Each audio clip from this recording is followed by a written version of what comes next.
नमस्कार। India speaks daily में आपका स्वागत है।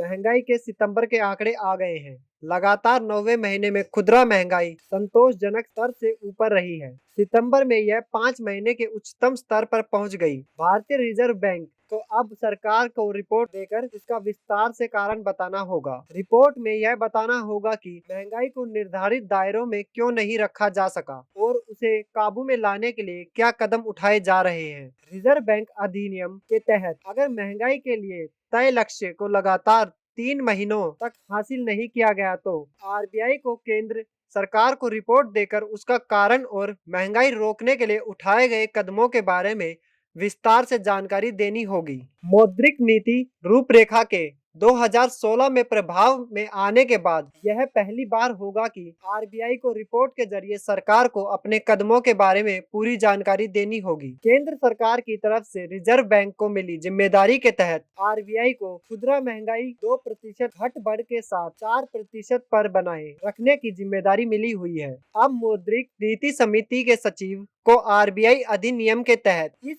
बारे में चर्चा के लिए एमपीसी की अलग बैठक बुलानी होगी और रिपोर्ट तैयार कर केंद्र को भेजना होगा। एमपीसी द्विमासिक मौद्रिक नीति समीक्षा में मुख्य रूप से खुदरा मुद्रा फीसदी पर गौर करती है। मौद्रिक नीति समिति की एक दिन की बैठक दिवाली के बाद हो सकती है क्योंकि केंद्र बैंक के वरिष्ठ अधिकारी इस समय अंतर्राष्ट्रीय मुद्रा कोष और विश्व बैंक की बैठकों में भाग लेने के लिए अमेरिका में हैं। पिछले महीने आरबीआई गवर्नर शशिकांत दास ने कहा था, मुद्रा फीसदी लक्ष्य में चूक को लेकर केंद्र को भेजे जाने वाली रिपोर्ट दो पक्षों के बीच का गोपनीय मामला है और इसे सार्वजनिक नहीं किया जाएगा।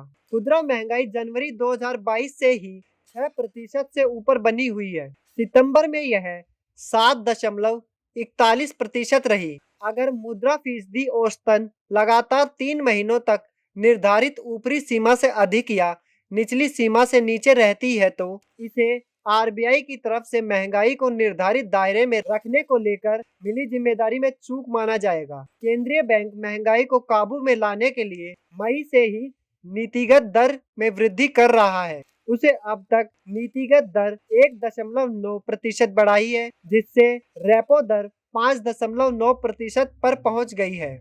महामारी के शुरुआती महीनों में 3 तिमाही से अधिक समय तक मुद्रा फीसदी लक्ष्य के दायरे से बाहर रही थी, लेकिन लॉकडाउन के कारण आंकड़ा संग्रह में तकनीकी कमियों के कारण उस समय में आरबीआई को रिपोर्ट नहीं देनी पड़ी। अभी तक के लिए इतना ही। धन्यवाद।